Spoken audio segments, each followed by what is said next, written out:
నిద్రపోయే ముందు 11 మాటలు శివనామం చెప్పి పడుకోమని చెప్తారు. తెల్లవారి నిద్ర లేచేటప్పుడు మీరు పరమశివ భక్తులైనా సరే, మీ కులదేవత పార్వతీ పరమేశ్వరులైనా సరే, శివశివ అంటూ లేవడాన్ని శాస్త్రం అంగీకరించదు.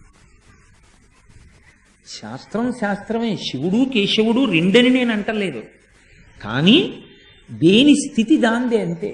నిద్ర లేచినప్పుడు మొట్టమొదట నోటి వెంట పైకి రావలసినటువంటి మాట ఏదో శాస్త్రమే నిర్ణయం చేసింది.